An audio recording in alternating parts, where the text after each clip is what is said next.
우리가 붙잡아야 할 하나님의 원하시는 받으시기 원하시는 예배의 원리를 이 시간 잘 배우고 또 잘 적용할 수 있게 해주세요. 예수님의 이름으로 기도드립니다. 아멘. 자, 공예배 회복을 위한 교회 사적 고찰이라는 제목인데요. 오늘은 교회 예배 역사와 관련해서 주로 이야기를 나누도록 하겠습니다. 먼저 앞에 것도 다 까먹으셨을 수도 있고 저도 기억을 새롭게 하기 위해서 왜 교회 예배 역사를 배워야 하는가 두 가지 이유가 있습니다.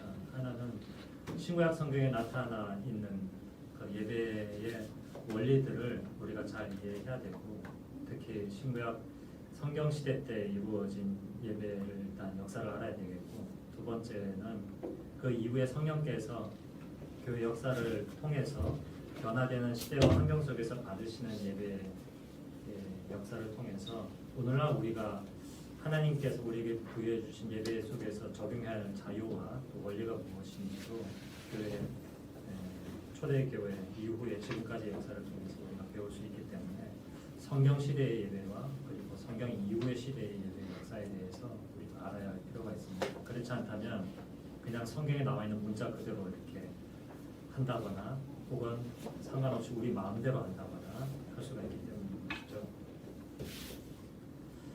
예배는 저번에 이제 구약과 신약에서 예배를 말하고 있는 단어의 의미에서 예배의 정의를 도출해냈습니다.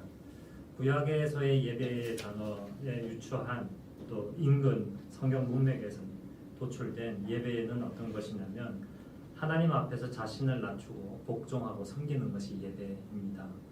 그리고 신약에서는 그것을 하나님께서 받기 원하시는 예배의 요소를 가미한 예전을 통하여서 하나님을 경배하고 의지하며 주권을 하나님께 바치는 것이 예배입니다. 예배의 의미는 하나님께서 우리에게 생명을 주시는 것이 예배이기 때문에 그 예배 안에서 예배자는 하나님께 기쁨으로 감사하는 것이 예배의 의미가 되겠고요. 이것을 공예배라고도 우리가 좀 더 축소해서 봐야 되는데 예배는 우리의 삶도 예배가 될 수 있기 때문에 이러한 하나님을 섬기고 하나님 주신 생명을 받고 하나님을 의지하고 하는 것을 어떻게 하냐면 남녀노소 하나님의 백성이라면은 우리가 하는 것처럼 이렇게 가리지 않고 남녀노소 다 함께 모여서 특히 주일 정해진 시간에 모여서 그 필요한 예배의 요소 여러 가지 예배의 요소들을 다 시행함으로써 하나님 은혜에 반응하는 예배를 이제 공예배라고 하게 되는 것이죠. 단순히 몇 사람만 모였다고 해서 우리 마음대로 드린다고 예배가 아닌 것이다 하는 것을 알 수가 있습니다. 기독교 예배의 역사 첫 번째가 이제 성경에 기록된 예배인데요. 그 중에서도 첫 번째는 구약 시대의 예배입니다. 구약 시대 때 예배는 참 몇 가지 나눠서 볼 수 있는데 족장 시대 예배는 노아 같은 경우 노아 방주를 통해서 구원받아서 거기서 구원받아 홍수에서 하나님으로부터 구원받아서 감사하여 하나님께 드리는 믿음과 감사의 예배였고요.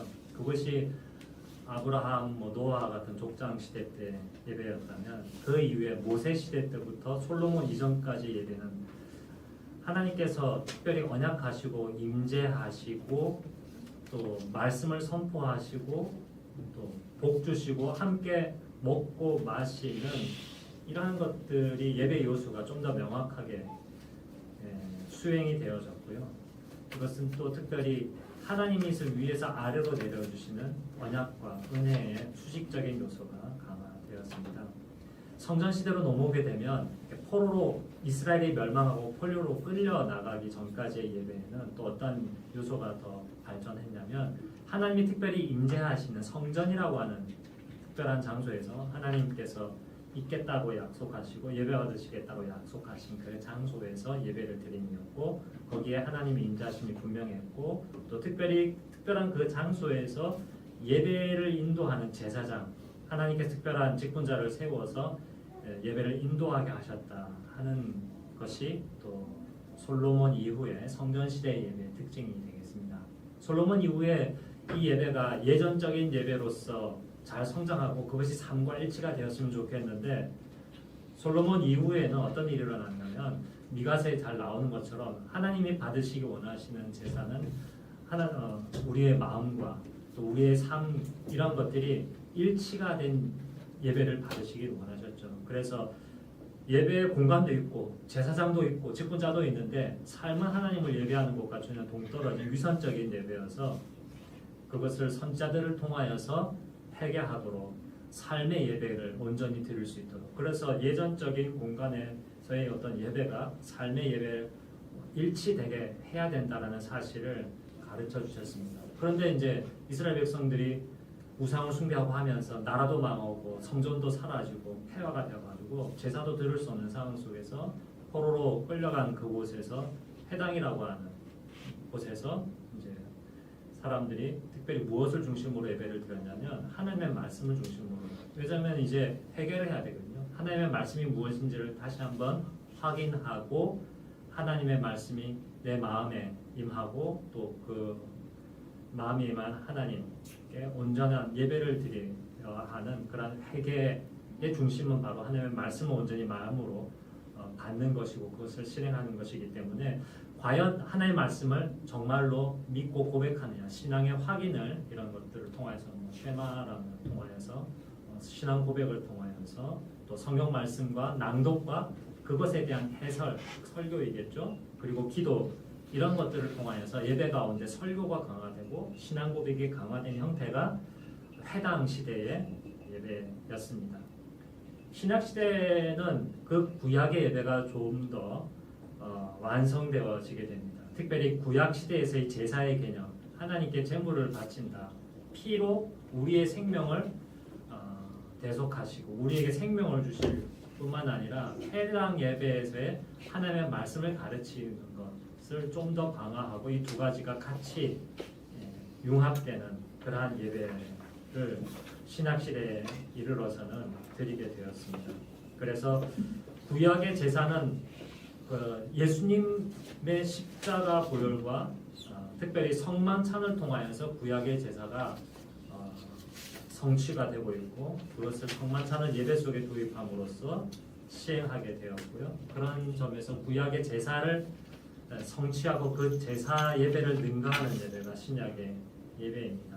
또 한편 성령께서 인도하신 바대로 비록 구약시대 때 이스라엘 백성들이 멸망했고 그래서 회당 예배를 드렸는데 그것을 통하여서 하나님께서 강조하셨던 하나님의 말씀의 선포와 해설과 신앙 고백과 기도가 신약 예배 속에서는 반영이 되어서 더 발전적으로 유대교 해당 예배 형식을 취하게 되었죠. 근데 유대교 해당 예배 그 자체는 옳지는 않습니다. 왜냐하면 유대교의 예배는 아직 그리스도를 믿지 않기 때문에 그 그리스도를 믿으면서 그러나 형식적으로는 유대교의 해당 예배의 말씀과 기도의 내용을 가져왔고 그 중심인 예수 그리스도의 단번에 영원한 제사를 성찬을 통하여서 기념하고 감사하고 그 은혜를 누리는 것을 성찬을 통하여서 신약 예배 때 예배의 내용을 형식을 발전을 시켰습니다.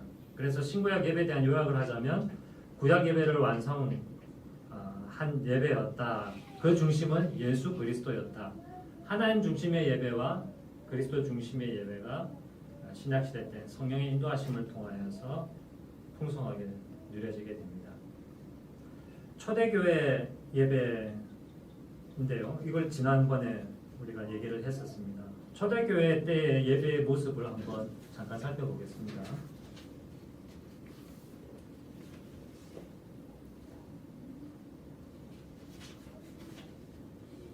예배 플린이라든지 뭐 클레멘트라든지 그 초대교회 때 그러니까 주후 2세기까지가 초대교회 때 예배가 되겠는데요. 보시는 것처럼 두 구조입니다. 말씀의 예배와 성찬식의 예배입니다. 보시는 것처럼 설교 중심, 말씀 중심 그리고 성찬 중심으로 그렇게 예배가 이루어졌다라는 것을 알 수가 있겠습니다. 이것이 초대교회 때 예배인데요. 이 초대교회 때 예배의 모습, 이 이중구조, 말씀드렸던 성찬과 설교라고 하는 두 기둥의 예배를 지금까지도 잘 시행하고 있는 교회 한 군데를 꼽으라고 하면 영국 국회, 우리가 흔히 말하는 성공회라고도 할 수 있겠고요. 그리고 또 루터교가 개신교 중에서는 이 예배의 이중 구조를 잘 살리고 있습니다. 말씀도 매주, 그리고 성만찬도 그렇게 매주 하면서 신구약 성경에 기록된 예배와 그리고 초대교회 때 이루어졌던 그 이중 구조를 잘 발전시켜서 시행하고 있습니다. 3세기 교회의 예배의 모습을 하기 전에요. 잠깐 질문과 그 프린트물 나눠드린 거 있죠. 그래서 내용 확인 질문 여러분이 헷갈리실 수 있을 것 같아가지고 제가 아예 답을 달았습니다. 초대교회 예배의 핵심 순서 두 가지는 무엇입니까? 그 이유는 무엇입니까? 보시는 것처럼 복음 선포 중심이었고 설교 중심이었고 성찬, 예수께서 제정하신 대로 그 성찬을 매주 시행했다. 이런 이야기를 적용자가 한 시간 되실 때 나누면 좋겠는데요. 우리 교회에서 말씀 성찬 어떻게 균형 있게 배치할 수 있을까? 우리는 첫째 주, 셋째 주 이렇게 성찬을 하고 있지 않습니까? 장로교 개혁교회에서 성찬을 매주 시행 안 하는 이유가 나름 있습니다. 그게 뭘까요? 이겁니다. 성찬은 신방과 목회적인 돌봄과 같이 가야 된다. 그래서 신방과 목회적 돌봄을 하지 않으면서 성찬을 매주 시행하면 성찬이 형식화되어진다. 그리고 약화된다. 그냥 깨우기식으로 하게 된다. 이런 이유를 들어서 개혁교회, 장로교회 이런 개신교회들이 잘 안 하고 있습니다. 또 시간이 예배 안에서 시간이 부족하다. 그런 똑같은 그 논거를 설교에 적용하면 어떻게 될까요? 하나님의 말씀이 매주 선포되잖아요. 그러면 하나님의 말씀도 선포하고 말씀만 선포했지 신방과 목회적 돌봄을 같이 가지 않으면 하나님의 말씀을 선포하는 게 위선적이 되고 약화가 되겠습니까? 따라서 매주 모든 성도들이 신방을 받아야만 그러면 설교를 해야 된다고 하면 우리는 예배 가운데 설교를 매주 안 하겠죠. 할 수는 없겠죠. 그래서 기존의 개혁교회나 장로교회나 대부분의 개신교회가 주장하는 성만찬은 매주 못해. 그래서 분기에 한 번 하든지 1년에 한 3번 하든지 1년에 한 번만 해야 되라고 하는 논리는 그거는 나름 주장은 할 수 있겠지만 예수께서 제정하신 성찬 그리고 초대교회 때부터 원리를 가지고서 그 시행해왔던 예배의 한 기둥을 우리는 도외시하게 되는 겁니다. 우리의 그냥 주장과 우리의 편의대로 말이죠. 그래서 우리 교회도 처음에는 한 달에 한 번 했다가 지금 이제 한 달에 2번 하는데 예배 원리대로 한다. 예배 역사로 해야 된다면 좀 더 늘려야 되지 않겠는가. 그러면 매주 하면서 이게 약화되지 않게 어떻게 할 거냐. 그거는 연구하고 또 발전시켜야 되지 않을까 싶습니다. 나중에 한번 시간 내시면 의논을 해보시고요. 3세기 교회의 예배 보겠습니다. 3세기 교회 어떻게 예배를 드렸는지 순서가 되겠습니다. 성구집을 사용합니다. 성구집이 뭐냐면 아까 말씀드렸던 예배의 두 기둥 원리를 잘 시행하고 있는 루터교라든지 성공에 보면 몇 주째는 어떤 구절을 성도들이 다 읽어야 되고 거기에 대해서 설교를 해야 되고 딱 정해져 있습니다. 그게 1년 주기로 돌아가든지 3년 주기로 돌아가든지 그러니까 설교자의 어떤 자유가 없죠. 성도와 그리고 1년 안에 어떤 일이 일어날지 3년 안에 어떤 일이 일어날지 모르지 않습니까? 그래서 하나님께서 우리에게 일어나게 하시고 허락하시는 일에 대해서 어떻게 믿음으로 반응하고 그 믿음의 근거가 된 말씀을 선포해야 되는 것은 그때그때 맞추어 가지고 해야 되는 것인데 아예 미리 1년 다 정해놓고 3년 정해놓고 그 안에서 뽑아야 되면 좀 힘들겠죠. 그러나 장점도 있겠습니다. 어느 한 설교자나 하는 교회의 어떤 부족함과 그 주관에 치우치지 않고 하나의 말씀을 균형 있게 중요도에 따라서 잘 이렇게 배분한다는 측면에서는 굉장히 좋았죠. 이런 것이 잘 안 됐기 때문에 성구집을 활용을 해서 그 성경 본문을 선택하고 거기 설교 말씀을 사용한 것 우리가 볼 수가 있겠습니다. 또 역시나 3세기 때에도 말씀의 예배 그리고 성찬의 예배 이렇게 두 축을 중심으로 해서 이러한 예배를 드렸고요. 성찬의 예배가 좀 더 풍성하게 되고 있습니다. 우리가 그 예배의 어떤 위선이 일어났던 이스라엘 멸망하기 전에 모습을 생각해 볼 때 말씀이 그냥 변죽만 울리고 사람의 마음과 삶의 일치와 적용이 없는 것을 생각해 볼 때 예배 시간 안에 무엇이 있어야 되겠느냐 했을 때 이런 외침을 했는 것입니다. 여러분의 마음을 들어 올리십시오. 옛날에는 라틴어로 예배를 드렸으니까 수르순 코르다 외치면서 복창하기도 하고 그랬던 이 내용이 예배 안에서 우리의 마음을 하나님께 올려드린다라고 하는 그 복창과 시간 예배 요소를 3세기 때 넣었다라는 것은 예배는 단순히 몸만 움직이는 게 우리는 요즘 몸을 안 움직여서 문제예요. 근데 그 당시는 몸 움직이고 예전하고 겉으로 하는 것이 매우 많이 강조되어다 보니까 구약시대 때 제사 피 뿌리고 그런 거 생각해 보시면 더 그럴 것인데요. 정말 중요한 것은 마음의 변화, 온 마음으로 하나님의 다스림을 받고 경배한다는 것이 원래 예배의 뜻이었고 예배의 취지였지 않습니까? 그걸 잘 살리는 것이 되겠죠. 그리고 또 예배 인도자와 회중이 서로 묻고 또 대답하고 하면서 신앙 고백을 묻고 확인하고 또 함께 서로 교창을 하면서 한 사람만 예배를 인도하는 것이 아니라 예배에 참여한 성도들이 예배의 주인이 되어서 적극적으로 참여하는 이러한 화답도 올려드리게 되는 것이죠. 예를 들어 이사야 그리고 요한계시록 보면 거룩 세 번 이렇게 외치고 있지 않습니까? 쌍투스 하면서 그렇게 외치는 이러한 내용들이 3세기 때 잘 나타나고 있다 하는 것을 볼 수가 있겠습니다. 그래서 3세기 보시면 3세기 말 예배에서 회중이 화답으로 부른 거룩송과 여러분의 마음을 들어올리십시오 라는 내용이 성경의 근거에서 이사야 6장 3절과 요한계시록 4장 8절에 근거한 것이고요. 우리의 마음을 하나님께 들어올린다는 것도 이러한 성경 구절에 근거해서 되고 있습니다. 이렇듯 오늘 예배에서도 회중의 화답과 감정의 어떤 참여 요소를 도입할 때 어떤 방식이 효과적일까? 우리는 성찬에서는 이렇게 우리의 마음을 드립니다라는 그런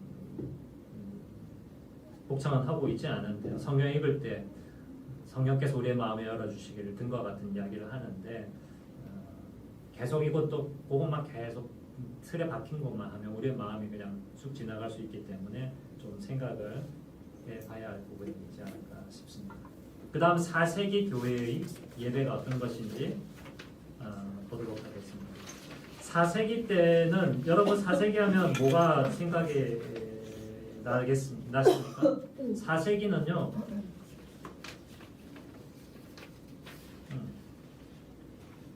4세기는 기독교가 공인되었습니다. 여러분들께서 잘 알고 계실지 모르겠지만 콘스탄티누스 황제 때 313년 때 기독교가 공인이 되었고요. 그리고 테오도시우스 황제 때 로마 국교로서 기독교가 이제 시작이 되었죠. 그러니까 많은 사람들이 예배를 드려야만 했고 그러다 보면 한 곳에 여러 명이 모여야 했고 그런 많은 사람들이 모이다 보니까 예배의 어떤 시간과 예전을 정교하게 짜야 했고 그래서 집례자와 인도자가 이 역할이 매우 중요하게 되었는데 문제는 제물을 드리는 제사장, 그러니까 예배의 요소에 이방의 요소, 왜 이방의 요소냐면 로마 제국이 기독교를 국교화시켰기 때문에 기독교를 국교로 만들기 이전까지는 이방 신을 섬기던 문화가 이렇게 몸에 익숙했기 때문에 이방 신에게 제사 드렸던 그런 요소를 기독교 예배에다가 이렇게 집어넣게 된 겁니다. 그렇게 하다 보니까 교회에 대해서 권위와 어떤 권세를 휘둘렀던 황제의 입김이 들어가게 되어서 부정적인 요소가 예배에 들어오게 되었던 것이죠. 그러면서 동시에 하나님의 영광과 하나님의 은혜가 매우 귀하고 좋으니까 이러한 것들을 가시적이고 또한 신비적인 방식으로 예배 가운데 드러내었습니다. 예를 들면은 십자가라든지 채찍이라든지 가시가 등 고난을 상징하는 물건들을 예배 시간에 들어 움직이거나 뭐 성경도 우리는 그냥 이렇게 읽지만 지금 아까 말씀드렸던 그런 두 교회 루터교나 성회 같은 교회는 특히 동방 종교회는 아주 막 금색 테로 들은 성경을 가지고서 입장할 때 이렇게 들어오고요. 십자가도 아주 뭐 한 걸 들고 들어오고요. 그러한 어떤 가시적이고 신비적인 요소를 강화하면서 거기에 동시에 우상 숭배적인 요소, 제사의 요소를 가미시켜서 4세기 때는 예배를 드렸습니다. 특별히 요한계시록 4장, 5장이라든지 히브리서 13장을 보게 되면 지금 현재 하나님 보좌에서 드리고 있는 예배 모습이 상징적으로 이렇게 다 나타나고 있기 때문에 그 영광과 그 상징을 어떻게 하면은 글자를 그 당시 사람들이 대부분 몰랐으니까 가시적으로 이해하고 사모하고 그 영광을 바라도록 할까 싶어가지고 그것을 복장으로, 옷으로, 그림으로 여러 가지 물건과 형상으로 만들었던 그러한 신비적인 요소, 우상 숭배적인 요소가 들어와서 1계명과 2계명을 해치는 일이 일어났던 것이죠.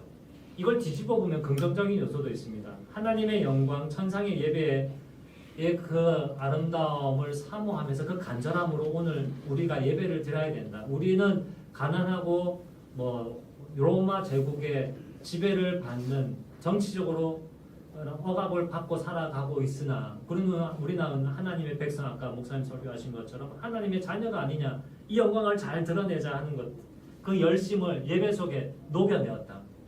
여러분들 예를 들어서 6월 6일 현충일인데 그것을 옛날에 이런 일이 있어서 글로만 가르치고 기억해라고 그치면 현충일 우리에게 무슨 의미가 있습니까? 그날은 무조건 쉬어야 되고 쉬면서 차가 막히더라도 여행을 가고 놀러를 다니면서 왜 현충을 우리가 쉬는 건지 그 의미가 무엇인지를 몸으로 체험하면서 그게 마음으로 변화가 되고 감사하는 마음을 뭐 등산하다가도 10시 사인을 울리니까 어떤 분은 가다가 딱 멈춰서 하더라고요. 추념하시더라고요. 뭐 그런 것처럼 예배 안에도 그냥 말만 잔치할 게 아니라 몸과 눈에 보이는 것과 소리와 심지어 향기를 동원해서까지도 다 하나님 예배하고 싶은 그 열심을 우리는 좀 배워야 되지 않겠느냐. 그게 4세기 때 예배와 관련되어서 우리가 한번 생각을 해볼 것입니다. 근데 4세기 이후의 예배의 어떤 모습에 대해서는 220년서부터 500년 사이에 적절한 서방교회의 예전 자료는 별로 찾을 수 없어서 제가 올려드리지는 못했습니다. 그래서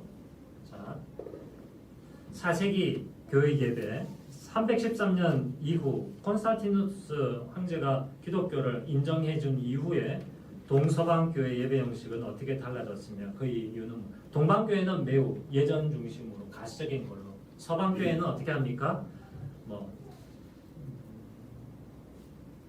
교황이나 이런 사제들 중심으로 예전적이고 형식화된 그런 예배로 고착화가 되었던 것이죠. 그래서 동방교회 미적 상징적 요소를 강조했고 천상의 예배를 본을 지상교회에 드러내렸고, 서방교회는 제의적 공식적 미사의식을 강요하고 대규모 공적 예배에 맞춰 성직자 번여와 예전을 확장했죠. 그래서 교황권이 또 나오게 되는 것입니다.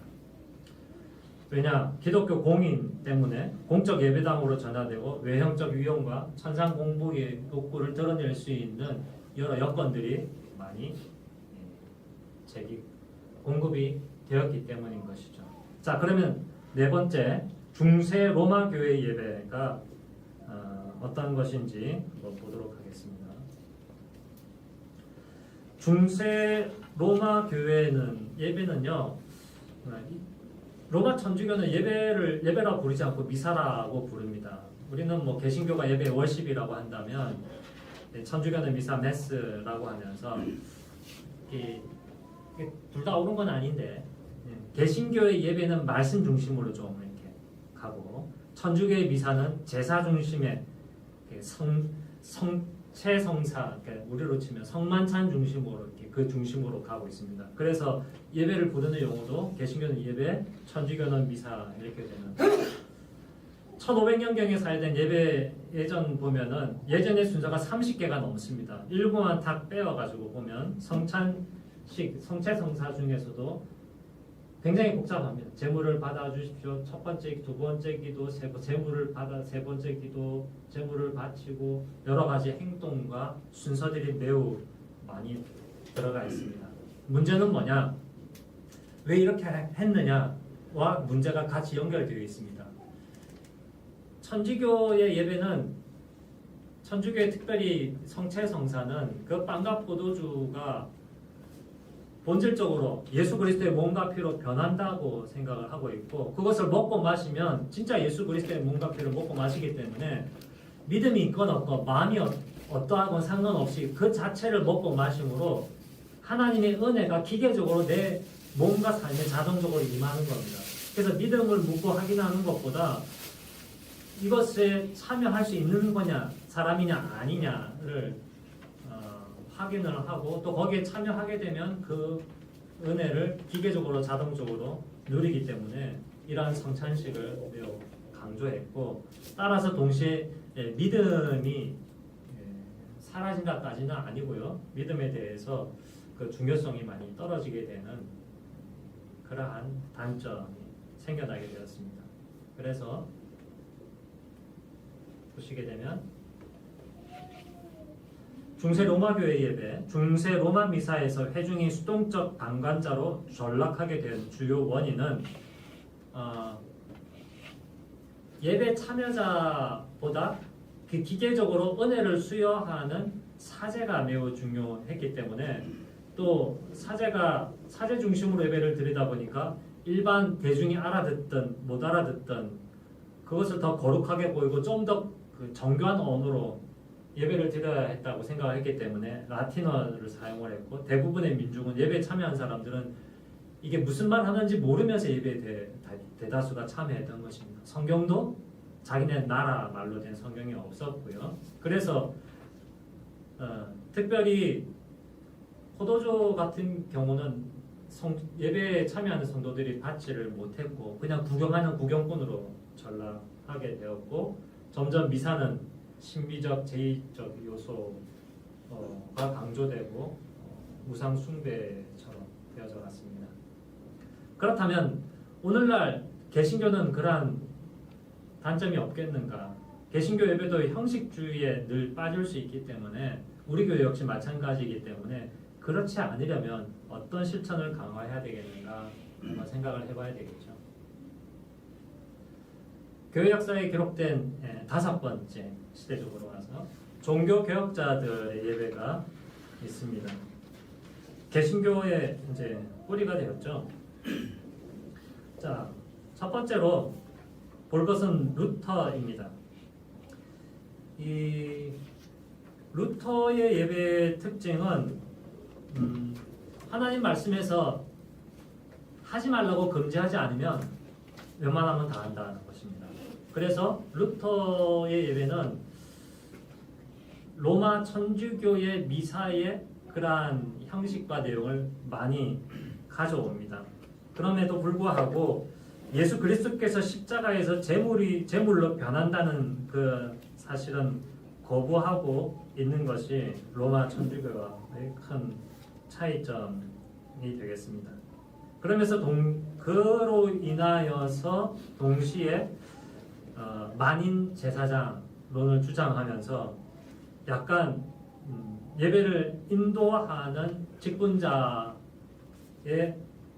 직분의 역할에 대해서 경시하는 현상이 일어나게 되었고요. 그것이 왜곡이 되어서 누구나 주일 예배를 집념하고 말씀을 선포할 수 있다는 식으로 오늘날 사람들이 오해하고, 그래서 성찬을 뭐 따로 집에서 모여서나 아니면 구역 모임할 때나 자연스럽게 할 수 있고, 또 성찬에 굳이 세례 안 받고 공적인 신앙 고백 안 해도 할 수 있다라는 식으로 사람들이 그러한 주장을 이것에 근거해서 하기도 합니다. 루터는 그럼에도 불구하고 미사와 성찬 규례를 통해서 미사에서 제사 요소를 없애고 설교를 예배의 중심에 둔 모습은 칭찬받을 만하고요. 또 루터는 찬송과 성경 본문을 독일어로 사용을 했습니다. 다른 대부분은 그냥 라틴어로 계속 예배를 드렸지만 그것만 해도 꽤 큰 변화가 일어난 것이었죠. 그래서 루터의 예배 순서를 보시게 되면 저렇게 나오고 있습니다. 찬송, 주여 자배를 베푸소서, 키리에 엘레이종, 기도, 찬송, 복음송, 신앙고백, 독일어로 설교, 주기도, 성찬권면, 성찬제정, 대변과 대잔, 성찬후회기도, 아른의 기도 이렇게 하게 되었습니다. 영국 국교회, 그 다음에 이제 영국 국교회인데요. 아까 말씀드렸던 성공회 같은 그러한 교회 예배인데요. 여기서는 영국 국교회는 예배 개혁의 어떤 반등 세력, 지금으로 치면은 뭐 주권을 시민들이 가져야 된다, 그렇게 해서 개혁이 일어났다가 왕당파들이 다시 집권을 하면서 그 정치 권력을 가져갔던 것처럼 영국 교회 개혁에 있어서도 그러한 요소가 있었는데요. 그래서 그러한 영향을 크게 받은 것이 영국 국교회이겠습니다. 그래서 영국 국교회는 아까 말씀드렸다시피 기도서라든지 정해져 있는 말씀을 구절을 중심으로 성경을 읽고 또한 설교를 하게 하고 그렇게 했었죠. 그럼에도 불구하고 설교와 성찬 중심이라고 하는 예배는 모범적으로 잘 드렸습니다. 이어서 여러분들 이제 지금 스위스 북쪽인데요. 프랑스 북쪽, 프랑스 북동쪽에 가면 독일과 접경에 있는 도시가 하나 있습니다. 스트라스부르크인데요. 스트라스부르크의 츠빙길리라고 하는 그러한 종교개혁자가 하나님의 말씀에 규정된 대로 예배를 드려야 된다라고 하면서 예배 순서, 예배 요소들을 발전을 시켰습니다. 그래서 심지어 이 사람은 음악가였음에도 불구하고 예배 안에 음악의 사용을 금지하기까지 했던 것인데요. 굳이 말씀대로 예배를 드리자면 시편 안에서도 악기를 사용했는데 왜 그렇게 했을까? 지금은 좀 이해가 되지는 않겠지만 이 츠빙글리는 어쨌거나 그 구약 그 중세 시대 때 말씀에서 벗어난 미사를 미사 예배를 개혁해서 말씀 중심으로 예배를 드려다 보니까 그렇게 말씀 안에서 허락된 것만 예배를 드리도록 그렇게 만들었고, 그러다 보니까 동방교회라든지 로마 천주교에서 만들어진 여러 상징과 풍부한 예전은 어떻게 됐습니까? 이거 성경에 보니까 없네? 근거 없네? 하면서 이것을 문자적으로 남아있는 어떤 지지를 받는 예배 요소가 아니면 다 빼버렸습니다. 그러니까 당연히 예배 요소가 굉장히 간소화되고 또 뭐 중심이겠습니까? 말 중심이 되었습니다. 성찬도 1년에 4번밖에 드리지 않았죠. 그런 방식으로 하게 되었는데요. 순서를 보면 이렇습니다. 아까 것보다 굉장히 짧죠. 미사 30개 이상이었다고 그랬는데 천주교에 비하면 더 그렇고 또 루터교나 성공에 비하면 훨씬 더 간략합니다. 보시면 말씀 예배, 기도, 성경 봉독, 사도신경, 그 다음에 성찬식 이렇게 해서 매우 짧습니다만 그럼에도 불구하고 짧은 게 이 정도니까 요즘 교회들 굉장히 너무 짧은 거 생각하시면 이게 더 그래도 훨씬 길다 보시겠습니다. 그 다음 사람은 마흐틴 부처입니다. 이 제네바라고 지금 스위스 그 수도로 알고 있는데 제네바에서 사역을 하게 되었고요. 이분은 보다 더 말씀 안에서 풍성하게 하나님의 말씀을 녹여내어서 예배를 드렸습니다. 그래서 부처는 치부잉글리 약간 반동 같은 것입니다. 시편이나 찬송을 예배 가운데 복귀시켰고요. 그리고 성서 일과가 사라지고 아까 들었던 그 기도서, 공동 기도서, 정해진 설교 본문, 성경 읽기 본문 거기에 구애받지 않고 목사가 마음대로 본문을 선택하게 하는 방법으로 예배를 드렸고요. 성찬 성례전을 위해서 성직자의 특별한 복장 안 입어도 된다고 얘기를 했고요. 성찬식을 매주 예배 중에 가지는 것을 원칙으로 했고요. 실질적인 시행은 월 1회 바꾸는 것도 매우 큰 변혁이었기 때문에 마하틴 부처는 월 1회 성찬을 가졌다고 합니다. 그래서 예배에 있던 주관적인 요소, 즉 성경에서 금하지 않으면 다 하나님의 말씀과 기독교 역사의 교훈으로부터 배워서 적극적인 요소를 사용한다는 것은 루터를 본받았고요. 다른 한편 말씀이 지시하는 부분만 따라야 된다고 하는 점에서 객관적인 예배 요소에 있어서는 치빙겔리를 본받았습니다. 그래서 마하틴 부처가 그러한 예배를 발전시켰고 누가 그 영향을 받았냐면 이제 많이 우리가 알고 있는 칼빈, 장 칼뱅이 이 마하틴 부처의 예배의 영향을 많이 받았고 그것을 이어받았습니다. 그래서 1537년 만들었던 루터 교회와 치빙글리 타 교회의 예배를 절충해서 만든 마하틴 부처의 예배 내용입니다. 죄의 고백이 들어가죠. 사죄 선언, 사죄의 말씀, 우리가 하고 있는 것들입니다. 그리고 키리에 엘레이종, 우리를 불쌍히 여기소서, 말씀 조명을 강구하는 기도 우리가 하고 있는 것이죠. 시편 낭송, 이건 지금 안 하고 있는데요. 성경 봉독, 성경 본문, 복음서. 루터 교회나 그 성회 같은 경우는 또 다른 교회들도 일부 보면 동방 종교회나 보면 성경을 그 맥락에 따라서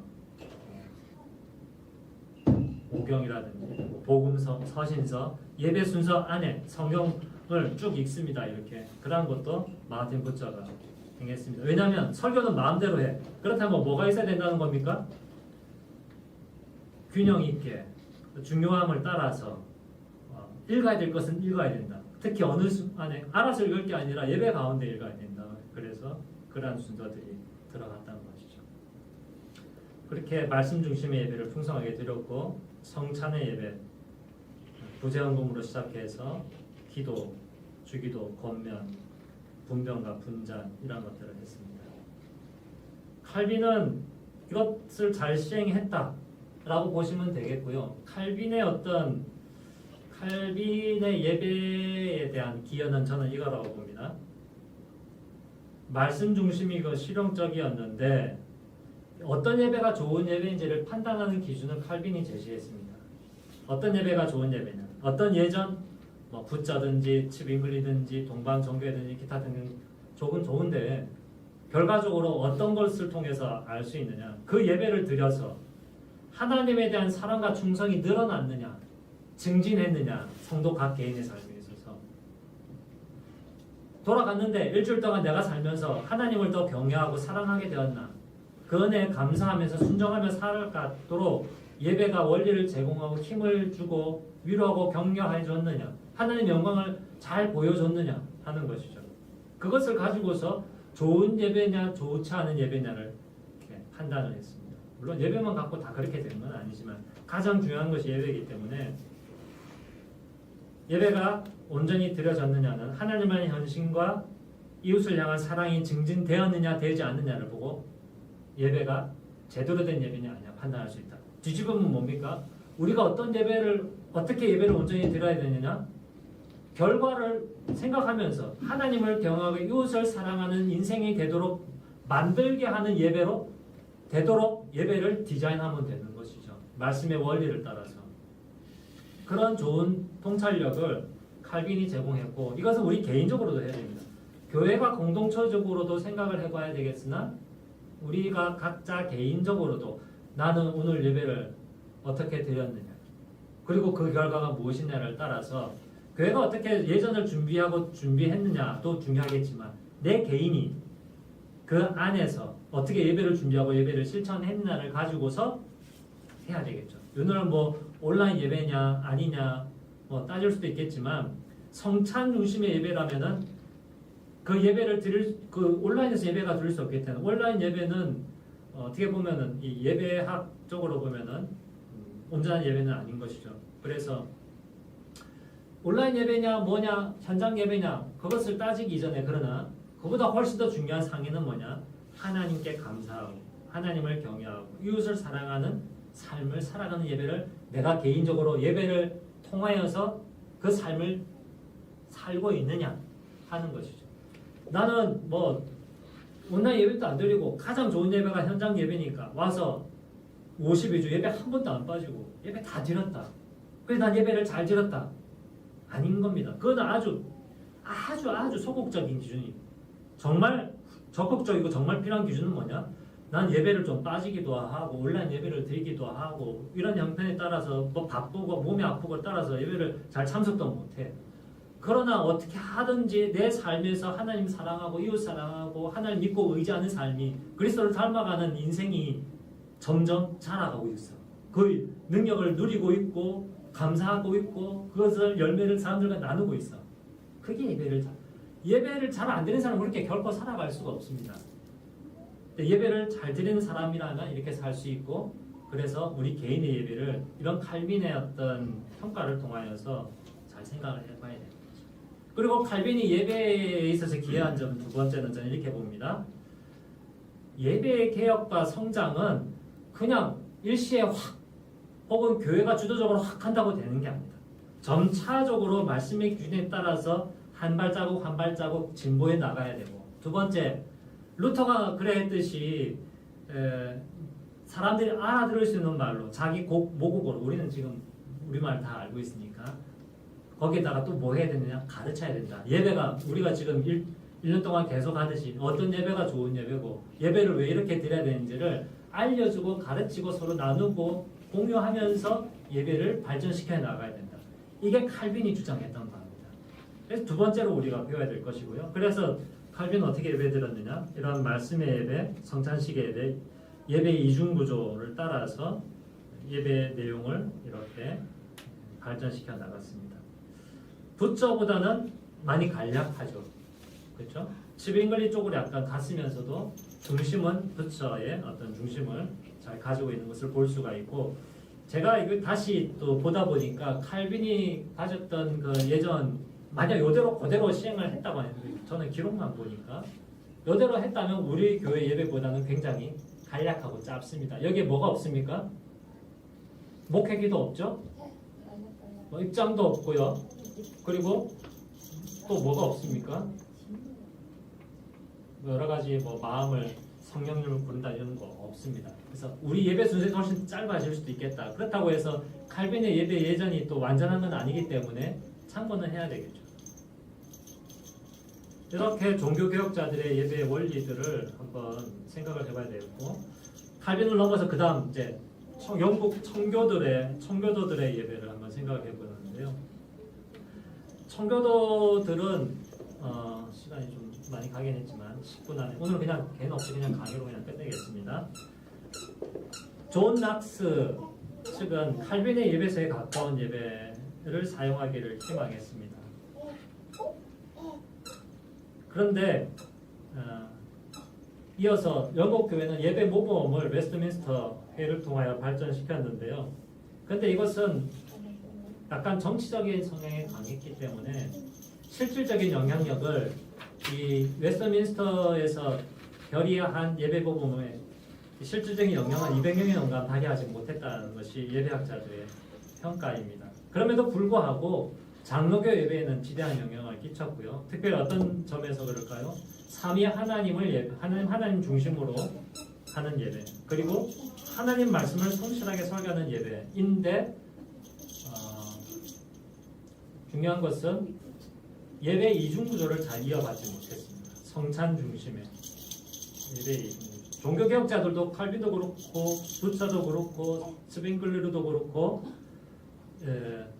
성찬과는 약간 좀 척을 졌습니다. 척을 졌다라기보다는 적극적이지 않았습니다. 왜냐? 이 사람들은 지금 특별히 16세기 이후의 영국 교회의 개혁은 누구를 대항해서 하는 겁니까? 왕당파들과 대항하는 겁니다. 그 기존의 로마 천주교와 대항하여서 이 정권들이 엘리자베스 여왕이라든지 메리라든지 이러한 사람들이 천주교로 왔다 갔다 지금 했기 때문에 거기서부터 나아가려고 했기 때문에 제사 중심의 미사로부터 벗어나는 것을 강조해야 되기 때문에 성찬보다는 말씀을 더 강조했거든요. 그러다 보니까 성공회나 루터교가 잘했던 성찬 중심의 예배에서는 오히려 장로교, 개신교의 예배는 개신교는 다 포함하니까 장로교의 예배는 후퇴했다. 개혁을 한다고 하면서 성찬 중심의 예배에서는 오히려 후퇴한 입장이다. 반대로 루터교나 성공회는 그 개혁이 당신들은 말씀 중심으로 너무 나갔다고 하면서 대신 성찬 중심의 예배는 잘 장점을 지켜나갔다. 이렇게 생각할 수 있겠죠. 그러니까 오늘 우리는 어떻게 해야 됩니까?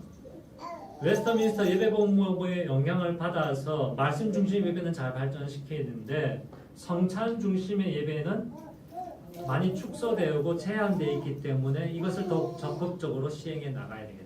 개인적으로는 어떻겠습니까? 이런저런 이유로 예배에 몇 주, 한두 주 참석하지 못할 수도 있겠지만 그러나 성찬이 있는 주에는 가능한 예배를 참석하는 것이 좋겠다 하는 생각을 해보게 됩니다. 미국 교회 예배는요. 미국 교회는 이제 이 종교 영국 청교도들이 자기 신앙의 어떤 자유를 얻으려고 미국에 이제 넘어갔지 않습니까? 그러면서 이 사람들의 피가 영국 청교도들이다 보니까 좀 더 극단적으로 성찬보다는 말씀 중심으로 그렇게 가게 되었고요. 예배도 더 간략하게 그렇게 하게 되었습니다. 그러다 보니까 반동이 일어났습니다. 19세기 때 예배였던 예전 하나의 말씀 중심으로 돌아가자고 하는 그런 복고 운동이 일어나게 되었습니다. 예전 복고 운동. 1857년 공기도서를 발견하는 것으로 계기로 해서 미국 교회가 예전과 의식적인 예배를 거부하고 자유로운 예배를 추구한 결과 불거졌던 문제를 해소하기 위해서 그렇게 좀 예배의 어떤 풍성함을 추구하게 되었는데요. 그러다 보니까 이게 너무 지나쳐가지고 중세교회 예배로 돌아가고 예배를 제사화하는 인식이 있었고 또 거기에 대해서 또 반동이 일어나고 하게 되었던 것이죠. 그래서 그 이후에 점점 더 성찬은 좀 약화되고 사람들의 마음과 부흥을 일으키는 미국의 부흥 운동을 많이 했기 때문에 그리고 기존 성도의 신앙의 성장보다는 안 믿는 사람들이 많고 이민이 개척 온 사람들을 어떻게 다 예수 믿는 사람으로 만드는 전도가 중심이어야 되기 때문에 부흥 운동, 부흥의 중심으로 되었기 때문에 예배 순서가 더 간략하게 되었고 정서 중심으로 그렇게 갔던 그 흐름이 누구를 타고 왔느냐? 성부사들을 타고 우리나라에 들어오게 되었습니다. 그래서 한국의 그 예배에 1859년 사무엘 모펫 마포 3년 목사가 쓴 예배 순서를 보게 되면 찬송기도, 성경봉독, 회중기도, 찬송, 설교, 기도, 봉헌, 찬송, 축도 끝. 굉장히 단순화가 되었습니다. 그래서 1932년 세문안 장로교회 주일 예배 순서를 보더라도 매우 간단합니다. 꽤 다는 아니겠지만 이게 주고가 되는데요. 성경 봉독과 설교, 주기도문, 결단과 회심, 축도 끝 이런 식이 되고 있는 것입니다. 그래서 설교 중심 그리고 성내 약화, 이것이 한국 초기 지금부터 100년 전, 몇 년 전의 예배 형식이었다고 내용이었다면 오늘날도 한국 개신교의 주류는 거기서 아직 벗어나지 않았다 하는 사실을 생각을 해볼 수가 있겠습니다. 그래서 말씀의 원리와 또 교회 역사를 통해 우리가 살펴보면서 예배를 어떻게 개혁해 나가야 되겠는지 생각을 해볼 수가 있겠죠. 요약하자면 종교개혁자들의 예배, 루터, 츠빙글리, 칼빈의 공통된 예배 개혁 원리 세 가지는 뭐냐? 첫 번째, 말씀 권위의 회복. 두 번째, 성찬과 말씀의 이중구조 유지. 그러나 성찬은 약화되었다. 모국어 사용과 회중 참여를 확대했다는 것이 종교개혁 시대 때 우리가 배울 수 있는 것이고요. 우리 예배에서 성례정과 말씀 이중 구조를 회복하기 위해 우선적으로 개선할 부분이 무엇인지를 당연히 생각을 해봐야 되겠습니다. 영국 청교도들의 예배, 웨스터민스터 예배 모범이 장로교회 예배에 끼친 긍정적, 부정적 영향은 무엇이었나요? 긍정적인 것은 삼위일체, 삼위 하나님 중심, 말씀 중심의 예배 표준화, 설교 강화는 장점이지만 성례 축소, 회중 참여 제한, 시편 찬송과 허용했던 부분들에 대해서는 생각을 해봐야 됩니다. 그래서 오늘날 기도서 사용과 즉흥 기도 중에 어떤 것을 중시할지 생각을 해볼 수도 있겠군요. 예입니다. 미국 교회 예배, 19세기 예정 복구 운동이 왜 일어났으며 그것이 가져온 시행착오는 무엇이었느냐. 중세 미사적 요소를 과도하게 도입하게 되어서 제사적 관점으로 회귀하고 경건함과 아름다움 상실하고 다시 형식적으로 가는 양극화가 일어납니다. 현 시대 복음주의 비예전적 예배와 전통 예전을 어떻게 조화시킬 수 있겠느냐 생각을 해봐야 되겠습니다. 한국 초대 교회, 초기 한국 교회 예배 순서는 이처럼 단순했고 비예전적이고 실용적이고 선교적이었다. 오늘날 한국 교회가 예배에서 설교 중심의 전통을 잘 유지하면서도 예배에 맞는, 성경에 맞는 대로 성례를 강화하려면 어떤 방안을 모색해야 되겠습니까? 교회사 전반을 통틀어서 일관되게 드러나는 예배의 핵심 원리는 말씀 선포와 성례의 이중구조입니다.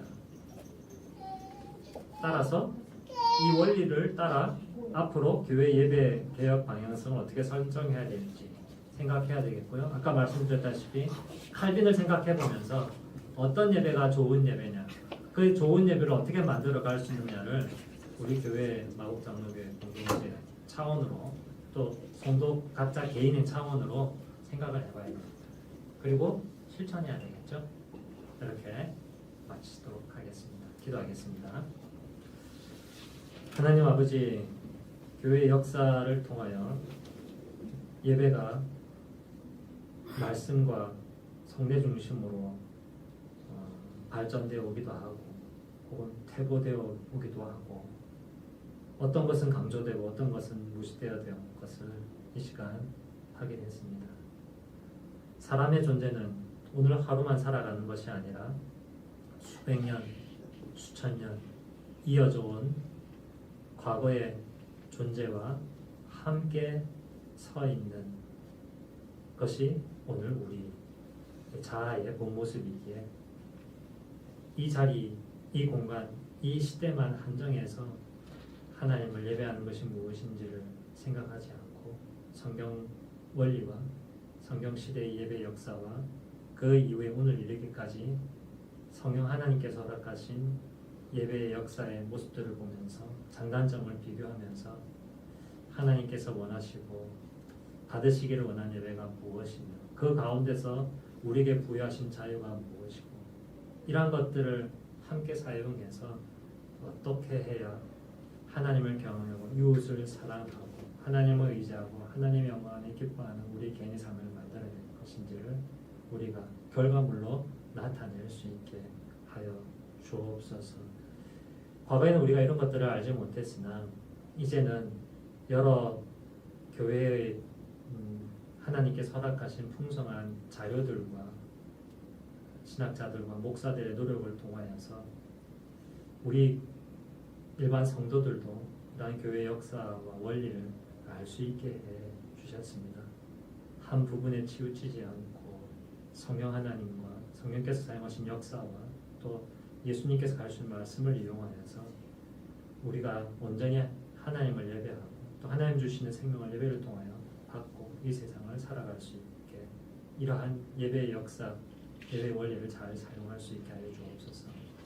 빈 말에 그치지 않고 우리의 마음과 행동과 삶과 시간의 헌신으로 또 성도들이 함께 협력하는 그러한 공동체 노력을 통하여서 하나님 원하시는 예배가 우리 가운데 드려지고 하나님이 받아 주시는 예배가 되게 하여 주옵소서. 예수님의 이름으로 기도드립니다. 아멘. 수고하셨습니다. 카톡으로 제가 만든 소논문인데요. 37페이지밖에 안 됩니다. 올려드렸으니까 잠이 안 오게 읽으시면 잠이 잘.